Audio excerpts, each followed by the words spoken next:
그 예수님께서 우리 지난주 말씀 살펴봤듯이 죽은 나사로를 살리는 그 기적을 행하시지 않습니까?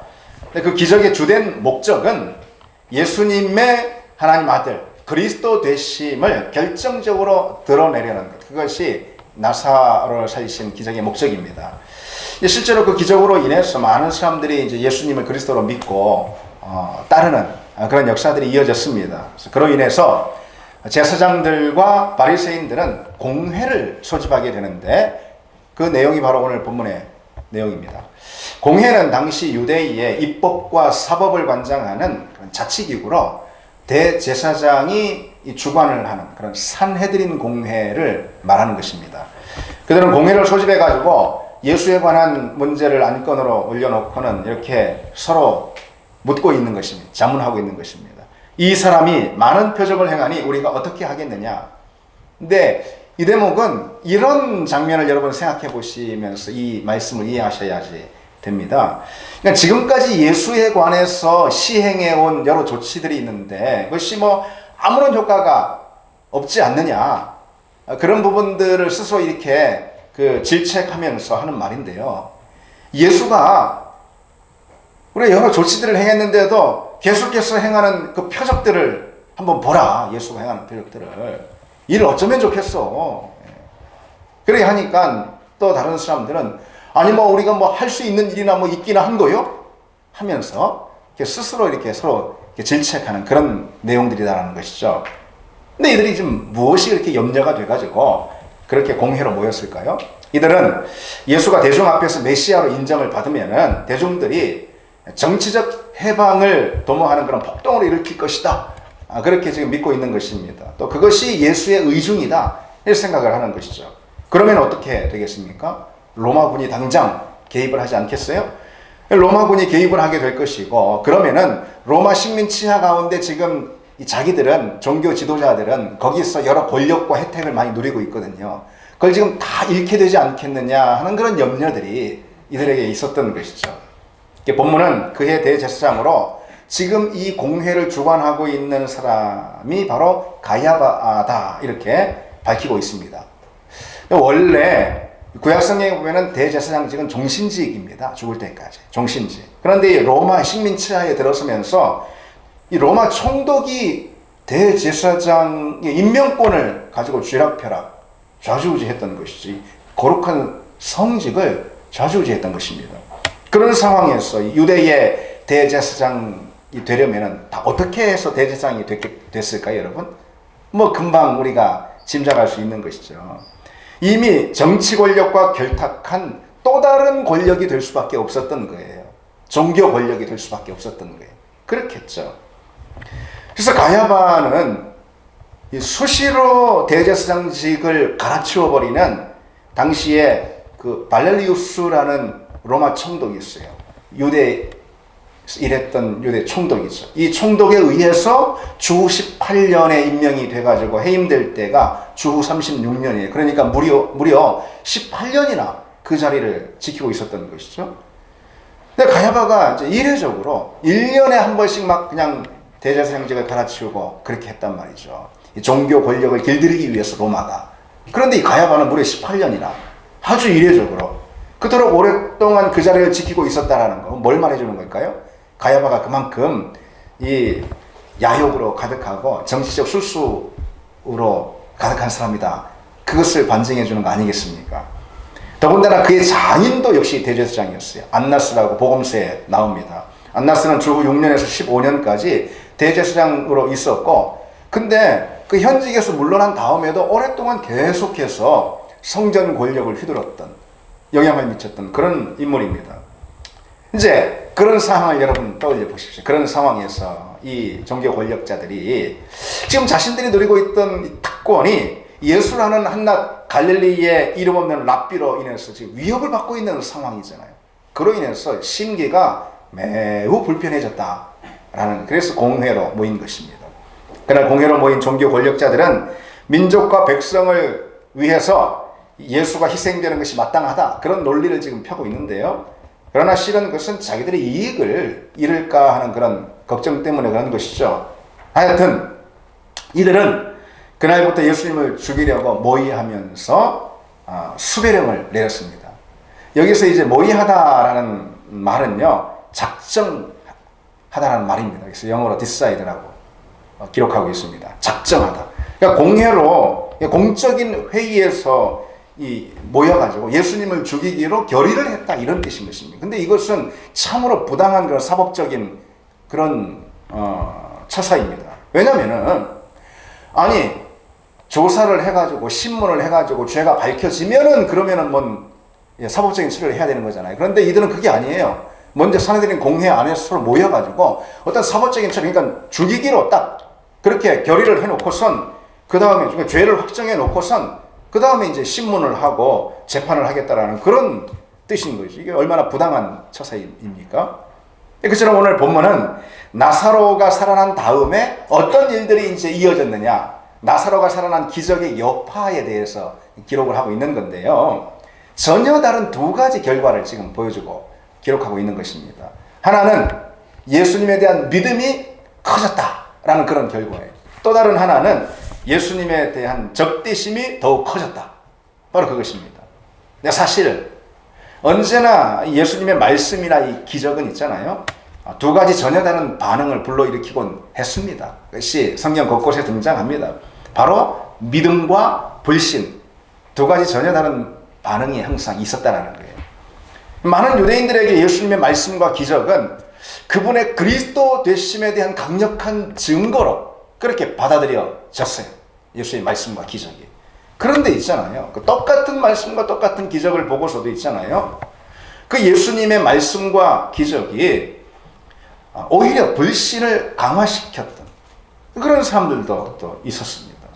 그래서 이들은 예수님께 등을 돌리고 예수님을 적으로 삼았던 것이죠. 그래서 본문에 나사로를 살리신 이 기적 역시 어떤 사람에게는 믿음의 계기가 되었는가 반면에 또 다른 사람들, 바리새인이나 이런 다른 사람들, 다른 유대인들에게는 예수님을 죽이고자 하는 그런 계기가 된 것이죠. 본문 45절로 46절에 예수께서 하신 일을 본 많은 유대인들이 그를 믿었으나 그중 어떤 자는 바리새인들에게 가서 예수께 하신 일을 알리니라. 나사로가 살아나는 기적을 보고 많은 유대인들이 예수를 믿었다고 그랬잖아요. 그런데 또 어떤 유대인들은 그것을 바리새인들에게 가서 알린다라는 것은 그것은 밀고 한다라는 그런 뜻인 것입니다. 그러자 그것을 들은 바리새인들은 곧장 예수님을 죽이려고 모의를 했던 것이죠. 그처럼 당시 유대인들은 주님이 행하신 일, 주님이 전하신 말씀, 그것에 항상 엇갈린 반응들을 보이곤 했어요. 똑같은 말씀, 똑같은 사건, 똑같은 기적이지만 사람마다 전혀 다르게 반응을 했다라는 것이죠. 왜 그렇게 다르게 반응을 했느냐? 요거 우리가 살펴볼 것인데 그것도 중요하지만 우선적으로 그처럼 다른 반응들을 했는데 그런 다른 반응들은 전혀 다른 결과를 가져왔다라는 이 점부터 우리가 좀 주목해 볼 필요가 있어요. 반응에 따라서 당연히 말할 수 있는 것은 구원을 받은 사람이 있고 반응에 따라서 하나님의 심판을 받은 사람이 있고 그런 거 아니겠습니까? 그렇죠? 따라서 오늘 이 본문은 반응이라는 것이 얼마나 중요한가, 그 점에 대해서 우리에게 중요한 교훈을 하고 있는 말씀입니다. 여러분, 우리 인생도 마찬가지로 우리 인생은 있잖아요. 일어난 여러 일들, 우리 인생 가운데 일어난 여러 일들보다도 그것에 대해서 내가 어떤 반응을 했느냐, 그것으로 인해서 우리 인생이 결정이 된다는 것입니다. 우리 인생이 그렇게 만들어지는 것입니다. 우리 인생은 어떤 일도 일어날 수가 있습니다. 하나님이 허용하시는 크고 작은 어떤 여러 일들이 일어날 수가 있습니다. 그래서 우리가 내 편에서 이렇게 느끼기에 좋은 일도 행복한 일도 일어날 수가 있는 것이고, 그리고 내가 느끼기에 힘들고 불행한 일도 또 일어날 수가 있는 것입니다. 그런데 하나님이 허용하시는, 우리가 모르는 하나님의 여러 뜻에 의해서 하나님이 허용하시는 그런 우리의 여러 일상과 사건들에 대한 우리의 반응이 있잖아요. 그 반응이 우리 신앙의 차이를 가져오기도 하고 또 우리 인생의 차이를 가져오기도 한다는 것입니다. 따라서 우리는 늘 기도해야 합니다, 여러분. 여러분의 기도가 이렇게 되길 바라요, 저는. 어떻게 기도해야 하느냐? 그래서 어떤 결과를 달라고 기도하기보다도 어떤 결과든 그 결과에 대한 하나님께서 기뻐하시는 반응을 내가 할 수 있게 해달라는 기도를 여러분 해야 하는 것입니다. 이러한 상황에서, 환경에서 내게 이런 결과를 주십시오. 이러이러한 결과를 내게 주십시오. 우리는 그런 기도들을 항상 늘 합니다. 그런데 그보다는 어떤 결과가 내게 주어지는 그 결과에 대한 하나님이 기뻐하시는 마땅한 믿음의 반응을 내가 할 수 있도록 해달라는 기도를 우리가 해야 하는 것이죠. 왜냐하면 그 반응이 내 인생의 최종적인 결과를 결정하는 것이기 때문에 그렇습니다. 어떤 결과가 일어났어요. 내 인생에. 어떤 사건이 일어났어요. 근데 그 사건, 그런 결과가 끝은 아니에요. 진짜 결과는 아니에요. 그 결과에 대한 나의 반응이 진짜 최종적인 결과인 것입니다. 그래서 우리는 그 최종적인 결과에 대해서 기도를 해야 되는 거예요. 우리가 어떤 반응을 하기를 원하십니까? 하나님 기뻐하시는 반응을 내가 하게 해 주십시오. 믿음의 반응을 하게 해 주십시오. 이런 기도가 진짜 중요한 기도인 것입니다. 어떤 일이 성공이나 만족이라는 결과를 가져왔다 하더라도 그에 대한 나의 믿음의 반응이 내게 없다면은 그 성공이나 만족은 오히려 우리 인생에 있어서 또 우리 영적으로 손실을 가져다 주는 그런 불행한 일일 뿐인 것입니다. 또 어떤 일이 내게 비록 실패와 어려움이라는 결과를 가져왔다 해도 그에 대해서 믿음의 반응을 내가 한다면은 그 실패와 어려움은 내 인생에 또는 내 영적으로 성장을 주는 유익한 그런 은혜가 될 수 있을 것입니다. 그래서 우리는 무엇에든 어떤 일에든 믿음의 반응, 하나님 기뻐하시는 반응을 내가 할 수 있게 해주십시오. 이런 기도를 여러분 하셔야 할 줄 믿습니다. 그런 기도를 하시기 바랍니다, 여러분. 예. 그래서 오늘 본문의 이 바리새인들 보십시오. 나사로를 살리신 예수님의 기적, 어떤 사건과 기적이 일어났어요. 근데 그보다 중요한 것은 그에 대한 반응이거든요. 이들은 어떤 반응을 했습니까? 한마디로 말해서 부정적인 반응이죠. 적대적인 반응, 심지어는. 이렇게 부정적이고 적대적인 반응을 이들이 보인 이유가 뭘까요? 다른 무엇보다도 자기 생각에 매여 있어서 그런 것이죠. 예. 유대 율법에 꽉 매여 있어서 그랬던 것입니다. 이 바리새인들은 과거에 매여 있어서 그랬던 거예요. 과거의 율법에 매여 가지고 오로지 그것에만 만사를 맡기고 오로지 그것으로만 만사를 다 판단했다는 것이죠. 그래서 고집스럽게 그 과거 모세 율법의 잣대로 심지어 예수님의 말씀과 예수님의 기적까지도 다 판단했던 것입니다. 이제 예수님으로 인해서 새 시대가 열린 것이잖아요. 예수님이 오시자마자 가장 첫 번째로 무엇을 선포하십니까? 천국이 가까이 왔다. 하나님 나라가 가까이 왔다. 이 말은 뭐냐면은 새 시대가 도래했다. 이 말씀이거든요. 그리고는 그 새 시대에 필요한 새로운 말씀, 하나님의 진리의 말씀들, 복음을 주님께 선포하시는 것입니다. 그래서 그 복음의 말씀은 새 포도주였던 거예요. 새 포도주. 그렇게 예수님의 말씀으로 인해서 새 포도주가 지금 부어지고 있는데 아직 여전히 과거 모세 율법에만 머물러서 그 옛 가죽 부대로 예수님의 새 포도주를 판단하고 있는 것입니다. 그래서 예수님께서 답답하셔가지고 새 포도주는 새 부대에 담아야 한다고 강조하신 이유가 거기 있는 것입니다. 여러분, 우리는 어떻습니까? 우리 역시 자기 생각에 고집스럽게 매여 있는 그런 경향들이 있을 수 있습니다. 너무도 완고해가지고 결코 변화를 받아들이지 않는, 허용하지 않는 것입니다. 과거에 어떤 성공의 경험이 있는 경우는 더욱더 그렇습니다. 과거에 잘된 것에만 머물러가지고요. 어떤 잘됐던 것이 있으면 거기에만 머물러가지고 그것으로 판단하고 변화를 거부하는 그런 우리 경향들을 볼 수가 있어요. 따라서 우리는 과거를 무너뜨려야 합니다, 여러분. 그래서 기업 경영을 연구하는 그런 경영학자들이 있잖아요. 이 사람들은 그런 것을 가리켜서 창조적 파괴다라고 이렇게 말하고 있는 걸 볼 수가 있어요. 과거에 머물지 않고 과거 아무리 좋은 성공이 있었다 해도 그걸 부수는, 그러니까 창조적 파괴라는 것이죠. 현실에 안주해가지고 이 창조적 파괴를 하지 못하는 그런 경우에 그 기업이나 조직은 무너지고 만다는 거예요. 대표적인 사례로 20세기 최고의 기업 중 하나인 코닥이라는 그런 기업을 들 수 있으면 여러분 코닥 아십니까? 예? 코닥이 뭡니까? 뭐 만드는 데죠? 코닥을 아시면 여러분들은 구시대. 코닥은 무려 100년 동안 그 업계에서 최강자였습니다. 대적할 자가 없었어요. 전성기에는요, 1970년대 중반이었는데 미국 이 코닥의 시장 점유율, 카메라 필름 시장 점유율이 있잖아요. 이것이 필름은 90%, 카메라는 85%에 달했습니다. 그래서 그냥 당시에 사람들은요, 카메라 하면 그냥 코닥이에요. 코닥 하면 카메라고. 그러나 영혼의 1등일 것 같은 그 코닥은 과거의 영광, 과거의 성공에만 붙들려가지고 변화를 받아들이지 않았어. 1990년대 이렇게 지나면서 카메라 시장에 어떤 것들이 등장하죠? 디카, 디지털 카메라가 등장을 하기 시작해요. 그게 개발이 되기 시작합니다. 근데 코닥의 경영진들은 아니 필름 없는 사진? 뭐 그런 것도 그런 사진이 있을 수가 있어? 이렇게 여겼던 것입니다. 상상도 할 수 없다. 필름 없는 사진. 그러면서 디지털 카메라 개발을 묵살해 버렸다는 것이죠. 카메라는 곧 필름이다. 이런 등식, 그런 고정관념을 깨지 못했던 것이죠. 그러나 결국 이제 2000년대가 들어서면서 디카의 시대가 왔어요. 그야말로. 디카가 대세가 되었고, 그래서 필름 카메라를 시장에서 완전히 축출해 버렸습니다. 그래서 2012년에 코닥은 파산하고 맙니다.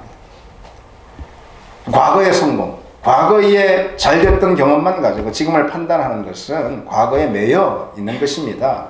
근데 신앙생활도 똑같은 현상이 있을 수가 있어요. 과거에 매여 있는 거예요. 옛날 청년 시절에는 옛날 수련회에는 맨날 그 얘기만 하면 되겠습니까? 이전 교회에서는, 이전 교회에 뭐 했는데 신앙이 뭐 큰 부흥과 은혜를 경험했다? 아니면은 뭐 이전에 어떤 선교단체, 이전에 어떤 뭐 학원단체에서 뭐 어떤 신앙훈련을 받았는데 뭐 그게 뭐 유익했다. 어쨌든 다 과거인 것입니다. 그렇습니다. 과거는 현재 우리에게 그 어떤 실질적인 영향도 미치지 못하는 과거인 것입니다. 우리 교회 역시만, 우리 교회 여러분들 마찬가지. 예전에 몇 년 전에 우리 교회가 뭐 얼마나 뭘 어떻게 했고, 그 어떤 자리에서도 우리가 또 어떤 은혜를 누렸고 하면서. 과거에 매달려 있어서 특별히 개척자들이 잘 그럽니다. 개척자들이.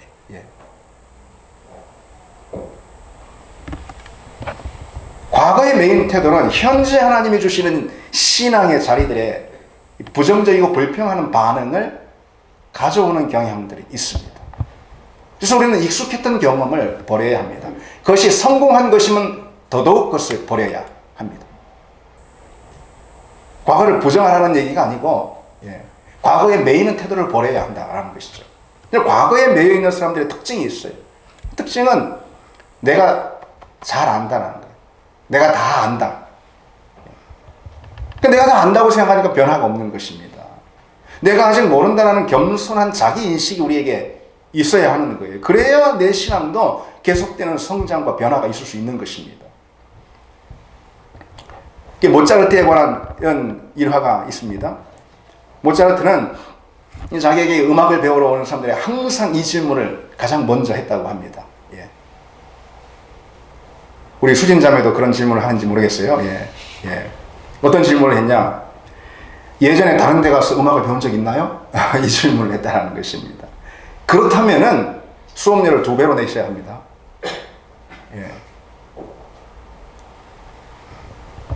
저는 전혀 다른 그런 상황이 벌어진 거예요. 예전에 음악을 배운 적이 있습니까?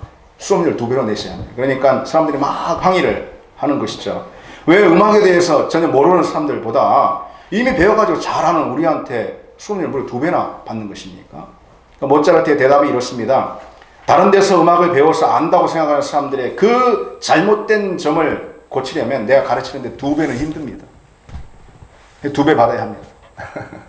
그러나 음악을 모르는 사람은 처음부터 바른 방식으로 가르칠 수 있기에 노력이 훨씬 적게 듭니다. 오늘 이 대목에서 기억하고 또 교훈을 받아야 할 것이 분명히 있으리라 생각합니다. 바리새인들은 다 안다고 생각했어요. 다 배웠다고 생각했어요. 구원에 대해서, 진리에 대해서, 믿음에 대해서, 신앙생활에 대해서, 하나님에 대해서 다 안다고 생각해요. 모세한테 이미 다 배웠다 생각했습니다. 그것은 완고한 자기 고집이 되어가지고 주님이 주시는 말씀에 바르게 반응하는 것에 너무도 큰 장벽 역할을 했던 거예요. 그것이. 아예 아무것도 모르는 그런 여러 무리들이 있잖아요. 베드로나 제자들처럼 저 어부들 있잖아요. 세리들 있잖아요.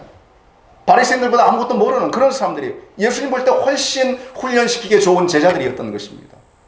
바리새인 예수님 제자 된 거 복음서에 없지 않습니까? 다 안다고 생각하는, 내가 다 잘 안다고 생각하는 것입니다. 여러분, 그런 과거를 버려야 하는 것입니다. 내가 이전에 어디 뭐 신앙생활을 했는데, 어디서 뭘 배웠는데, 어디서 뭐 훈련 받았는데, 어디서 어떤 말씀을 들었는데, 과거를 버려야 하는 것입니다. 그게 이전에 내 신앙생활 가운데 큰 성공을 준 거라 하더라도 거기에만 매여 있으면 그것은 현재 내게 열어주시는 하나님의 은혜에 바르게 반응할 수 없게 한다는 것이죠. 내가 잘 알고 있다는 생각도 버려야 하는 것입니다.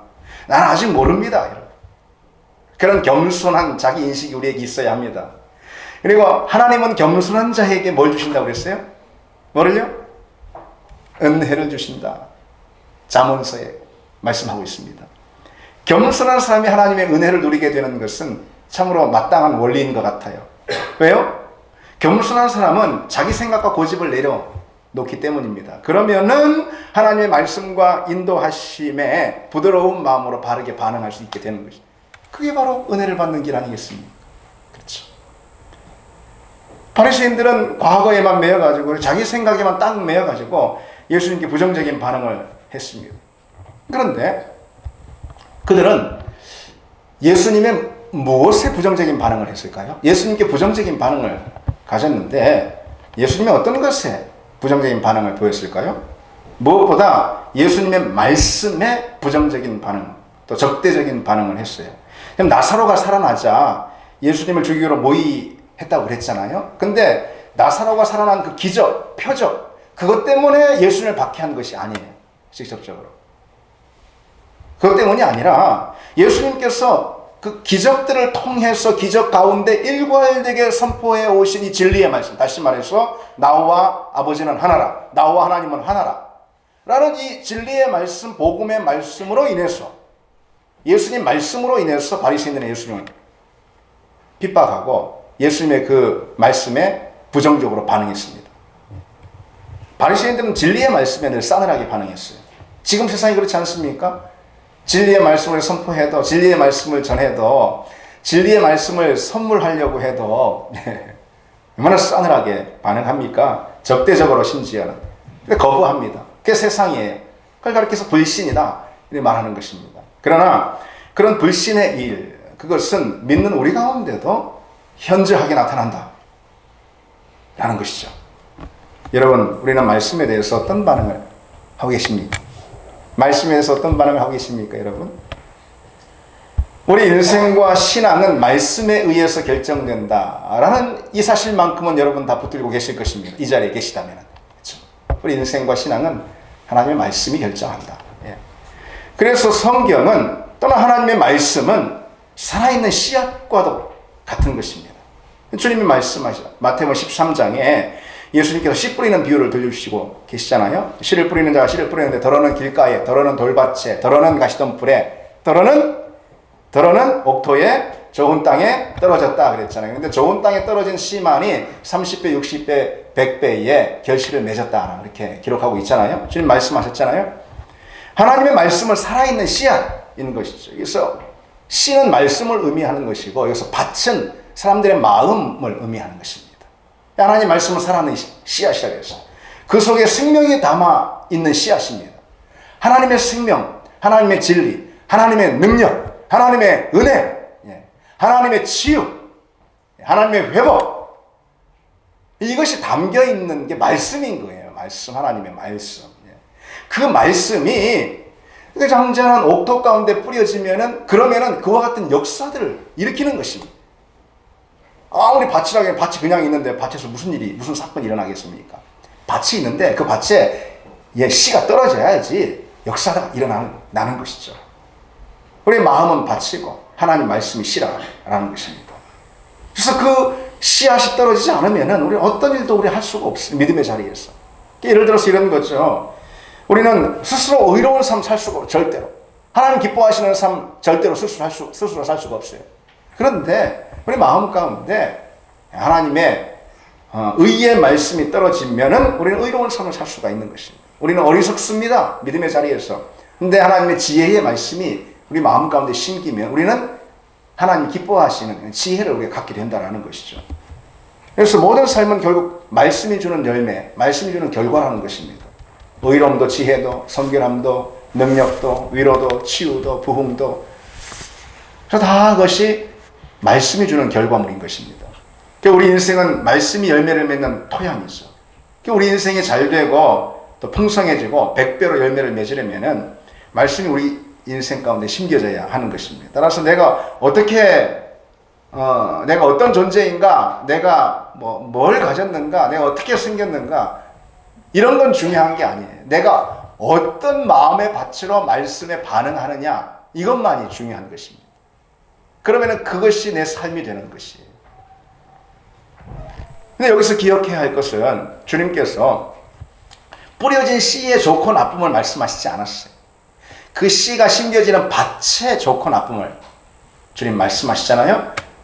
그래서 강단의 말씀이나 아니면은 여러 가르침과 훈련의 말씀이나 아니면은 여러분 묵상의 말씀이나 그런 걸 통해서 뿌려진 말씀의 씨앗, 그것은 다 동일한 하나님의 말씀인 것입니다. 그 말씀은 다 능력과 생명을, 진리를 다 담고 있는 말씀인 것이죠. 그래서 한 가지 말씀, 똑같은 말씀이에요. 그런데 그것이 뿌려지는 자리는 다 다르다라는 것이죠. 오늘 어떤 땅이 있다고, 어떤 마음의 밭이 있다고 주님 말씀하시죠? 마태복음 13장에 첫 번째로 길가와 같은 마음이 있다고 그러시잖아요. 길가는 딱딱한 땅입니다. 딱딱한 땅. 그런 길가와 같은 밭은 거부하는 마음을 말하는, 딱딱하게. 마치 바리새인들, 오늘 바리새인들처럼 마음이 교만해가지고 딱딱한 마음이 됩니다. 그래서 말씀을 배척해버려요. 이들의 배타심, 완악함으로 말씀을 밀어내버리는 것입니다. 두 번째로 돌밭과 같은 마음이 있다고 그랬잖아요. 이 돌밭이라는 것은 뭐냐면 팔레타인 지역에 보면은 위에 얕게 이렇게 좀 흙이 있고 토양이, 그 다음에 그 조금 밑에 석회암층이 있어요. 석회암층이.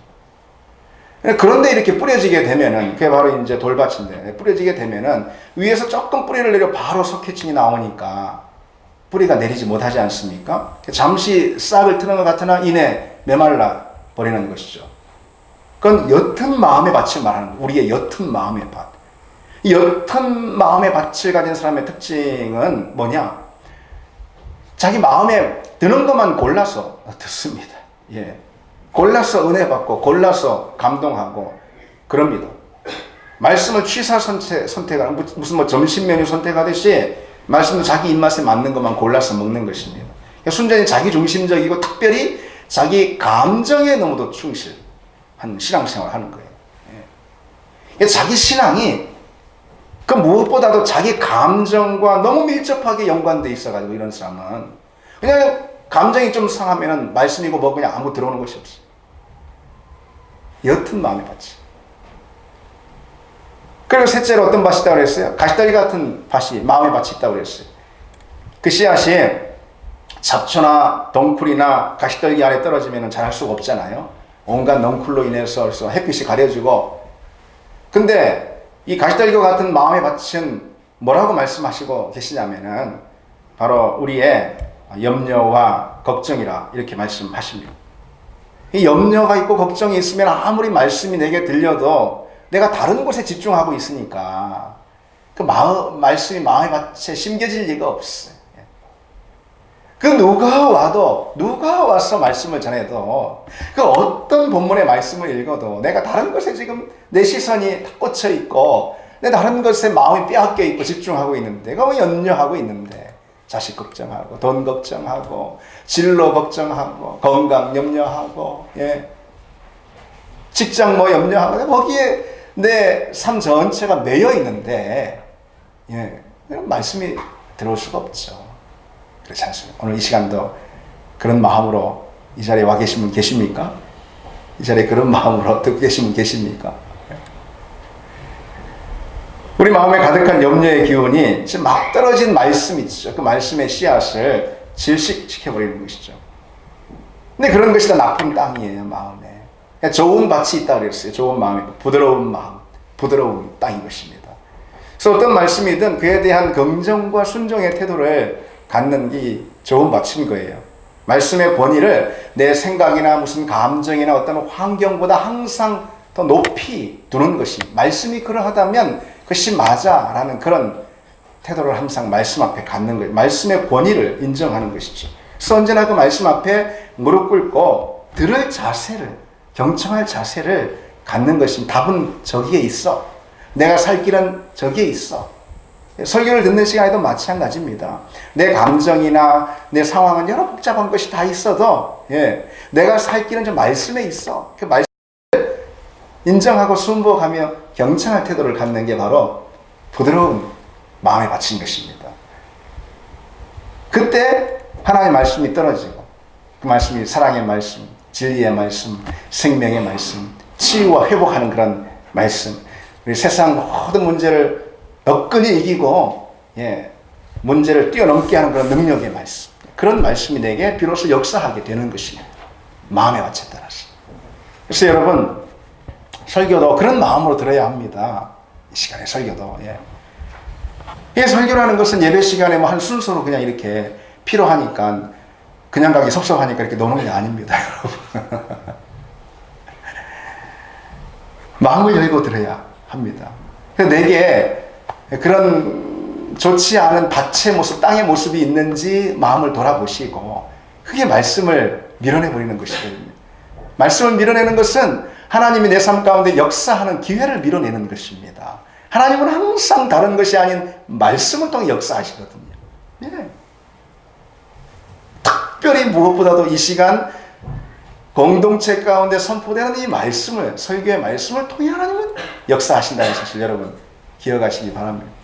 그래서 좋은 옥토를 가져야 하는 게 부드러운 마음. 그래서 무엇보다 말씀에 집중해서 들어야 하는 것입니다. 집중해서 들어야 하는 것입니다. 그래서 강단의 말씀을 무엇보다 하나님의 말씀을 들어야 돼요. 하나님의 말씀을. 그래서 데살로니가 교회 성도들이 그랬어요. 하나님은 언제나 직접 말씀하시잖아요. 여러분, 하나님 직접 말씀하십니까? 어젯밤 자는데 직접 말씀하시면 고막에 하나님이 직접 말씀하시지 않고 언제나 당신의 사람들, 하나님의 종들의 입술을 사용하신다는 것이죠. 데살로니가 교인들은 그렇게 들었어요. 2장 13절에 너희가 우리에게 들은 바 하나님의 말씀을 받을 때에 사람의 말로 받지 아니하고 하나님의 말씀으로 받음이니 진실로 그러하도다. 이 말씀이 또한 너희 믿는 자 가운데 역사하느니라. 데살로니가 교회 성도들이 바울과 사도들이 전하는 말씀을 사람의 말이 아닌 하나님의 말씀으로 들으니까 그 말씀이 살아 역사하느니라 너희 가운데 하시는 겁니다. 그런데 초대교회 성도들도요, 또 꼭 그런 성도들만 있는 거 아니었어. 고린도 교회 성도들은 그런 반응을 하지 않았어요. 그래서 바울은 데살로니가 교회든 고린도 교회든 바울은 똑같은 말씀을 전했을 거 아니에요. 진리의 말씀, 하나님의 말씀, 복음을 똑같이 전했을 거 아니에요. 바울이 똑같은 설교를 했습니다. 그런데 데살로니가 교회 성도들과는 다르게 이 고린도 교회 성도들은 삐뚤어진 마음으로 그 말씀에 온전히 반응하지 않았습니다. 그래서 바울은 이렇게 꾸짖고 있어요. 공동번역 성경으로 보면은요, 고린도의 교우 여러분, 나는 여러분에게 숨김없이 다 말하였고 내 마음은 여러분에게 활짝 열려 있습니다. 여러분을 대하는 우리의 마음이 옹색한 것이 아니라 여러분이 자기 마음을 스스로 옹색하게 만들었습니다. 나는 여러분을 내 자녀처럼 생각하고 말합니다. 여러분도 우리와 같이 마음을 활짝 여십시오. 바울이 말씀을 전하니까 마음이 다쳐서 옹색한 마음이 돼가지고 부정적으로 거부하고 거절했던 것이죠. 바울이 고린도 교회 성도들은 미워서 그런 건 아니잖아요. 똑같은 말씀을 전하는데 이들의 마음의 밭이 그랬어요.